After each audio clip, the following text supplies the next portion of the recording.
பகவத்கீதையின் முதலாவது அத்தியாயத்தில் அர்ஜுன விஷாத யோகம் இருந்து 34 மற்றும் 35வது ஸ்லோகங்களை, இவை இரண்டும் முந்தைய ஸ்லோகத்தின் தொடர்ச்சியாக அமைந்தவை, இன்று நாம் விரிவான விளக்கத்துடன் பார்ப்போம். கடந்த ஸ்லோகத்தில் தன் தாத்தா, குரு மற்றும் உறவினர்கள் அனைவரும் போர்க்களத்தில் நிற்க கண்ட அர்ஜுனன், இந்த ஸ்லோகங்களில் தன் பாச போராட்டத்தின் உச்சத்தை எட்டி 3 உலகங்களை ஆளும் பதவி கிடைத்தாலும் இவர்களை கொல்ல மாட்டேன் என்று கிருஷ்ணரிடம் தன் உறுதியான விரக்தியை தெரிவிக்கும் தருணம் இது. அத்தியாயம் 1. அர்ஜுன விஷாத யோகம். ஸ்லோகம் 34 மற்றும் 35.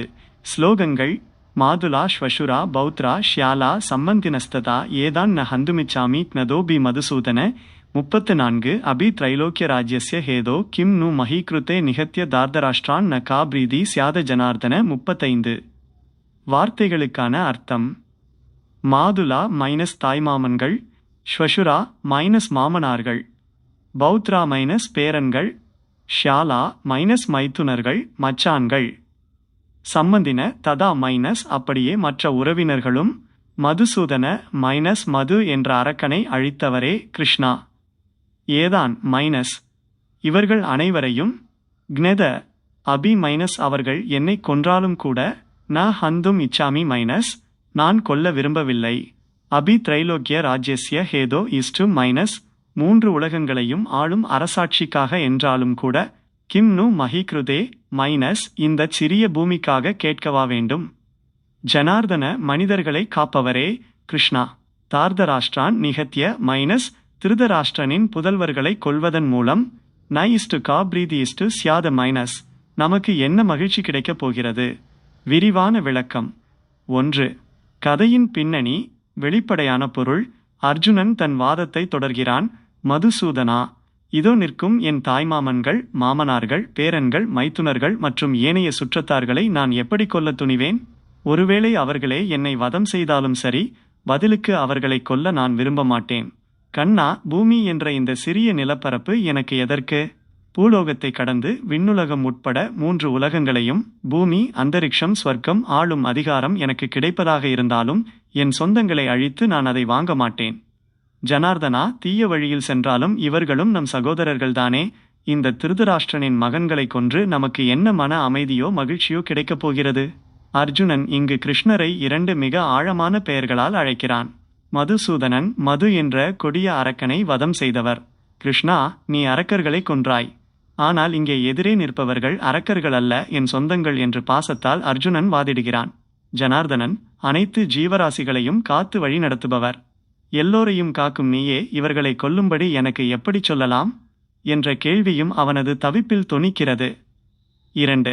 மறைமுகமான ஆன்மீக பொருள். நமது வாழ்க்கைக்கு இந்த ஸ்லோகம் அறியாமையினால் தர்மத்தை மறுவரையறை செய்தல், மிஸ்இன்டர்பிரட்டிங் ரைச்சஸ்னஸ் டியூ டு இக்னரன்ஸ் என்ற மனித இயல்பை காட்டுகிறது.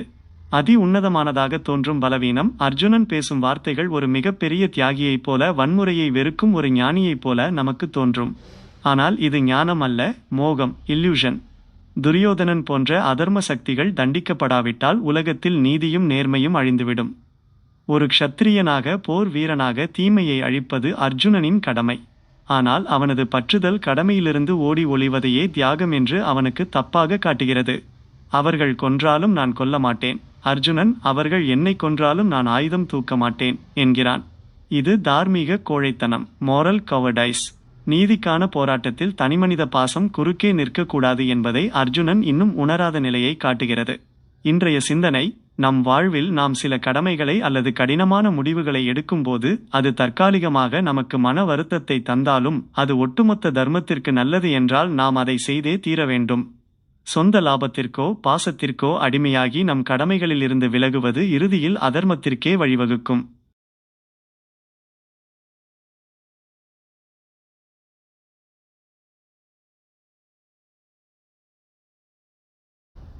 பகவத்கீதையின் முதலாவது அத்தியாயத்தில் அர்ஜுன விஷாத யோகம் இருந்து 36வது ஸ்லோகத்தை இன்று நாம் விரிவான விளக்கத்துடன் பார்ப்போம். இவர்களை கொன்று நமக்கு என்ன மகிழ்ச்சி கிடைக்கப் போகிறது என்று முந்தைய ஸ்லோகத்தில் கேட்ட அர்ஜுனன், இந்த ஸ்லோகத்தில் பாவ புண்ணியங்களை முன்னிறுத்தி எதிரே நிற்பவர்கள் அநீதி இழைத்தவர்களாயிருந்தாலும் அவர்களை கொல்வது நமக்கே பாவத்தை தரும் என்று கிருஷ்ணரிடம் வாதிடும் தருணம் இது. அத்தியாயம் 1. அர்ஜுன விஷாத யோகம். ஸ்லோகம் 36. ஸ்லோகம்: பாபமேவாச்ரயே தஸ்மான் நிகத்யை தானாததாயின தஸ்மான் நார்ஹா வயம் ஹந்தும் தார்தராஷ்டிரான் சபாந்தவான் ஸ்வஜனம் ஹி கதம ஹத்வா சுகின சியாம மாதவ் 36. வார்த்தைகளுக்கான அர்த்தம். ஆததாயின மைனஸ் கொடிய அநீதிகளை இழைத்தவர்களான துரோகிகளை பை அக்கிரமக்காரர்களை, ஏதான் நிகத்ய மைனஸ் இவர்களை கொல்வதன் மூலம், தஸ்மாத் மைனஸ் அதன் காரணமாக, பாபம் ஏவ மைனஸ் பாவமே, அஸ்மான் ஆச்ரயேத் மைனஸ் நம்மை அடையும் சூழும், தஸ்மாத் மைனஸ் ஆகையால், வயம் மைனஸ் நாம், சபாந்தவான் தார்தராஷ்டிரான் மைனஸ் நம் உறவினர்களான இந்த திருதராஷ்டிர புதல்வர்களை, ஹந்தும் மைனஸ் கொல்வதற்கு, ந அர்ஹா இஸ்டு மைனஸ் தகுதியற்றவர்கள், நியாயமற்றவர்கள், மாதவா மைனஸ் மாதவா ஸ்ரீகிருஷ்ணா, ஸ்வஜனம் ஹி மைனஸ் நம்முடைய சொந்த ஜனங்களை, ஹத்வா மைனஸ் கொன்றுவிட்டு, கதம் சுகின சியாம மைனஸ் நாம் எப்படி மகிழ்ச்சியாக இருக்க முடியும். விரிவான விளக்கம். 1. கதையின் பின்னணி. வெளிப்படையான பொருள். அர்ஜுனன் தொடர்ந்து கூறுகிறான், மாதவா, எதிரே நிற்பவர்கள் அக்கிரமக்காரர்கள், ஆததாயின நகைமுகம், தான் என்பதில் ஐயமில்லை. அவர்கள் நமக்கு எத்தனையோ அநீதி இழைத்திருந்தாலும் அவர்களை கொல்வதன் மூலம் நமக்கு பாவம்தான் வந்து சேரும். எனவே நம்முடைய சொந்த பந்தங்களான இந்த திருதராஷ்டிர புதல்வர்களை கொல்வதற்கு நாம் தகுதியற்றவர்கள். கிருஷ்ணா, நம் சொந்த ஜனங்களையே நம் கைகளால் கொன்றுவிட்டு அதன் பிறகு நாம் எப்படி மன அமைதியோடும் மகிழ்ச்சியோடும் வாழ முடியும்? இங்கு அர்ஜுனன் ஆததாயின என்ற மிக முக்கியமான வார்த்தையை பயன்படுத்துகிறான். சாஸ்திரங்களின்படி 6 வகையான அக்கிரமங்களை செய்பவர்கள் ஆததாயி, கொடியவர்கள் எனப்படுவர். 1. பிறர் வீட்டிற்கு தீ வைப்பவன், பாண்டவர்களின் அரக்கு மாளிகைக்கு தீ வைத்தது. 2. விஷம் வைப்பவன், பீமனுக்கு விஷம் கொடுத்தது. 3. ஆயுதமில்லாதவரை தாக்குபவன். 4. பிறர் செல்வத்தை கொள்ளையடிப்பவன், பாண்டவர் நாட்டை பறித்தது. 5. பிறர் நிலத்தை அபகரிப்பவன். 6. பிறர் மனைவியை கவர நினைப்பவன், திரௌபதியை துகிலுரிந்தது. இந்த 6ஐயும் கௌரவர்கள் செய்துள்ளனர். சாஸ்திரப்படி இவர்களை கொல்வதில் தவறில்லை என்றாலும் அர்ஜுனனின் தற்போதைய பாச உணர்வு, அவர்கள் என்னதான் தவறு செய்திருந்தாலும் நம் சொந்தங்கள் இல்லையா, இவர்களை கொன்றால் பாவம் வருமே என்று அவனது புத்தியை தடுமாற வைக்கிறது.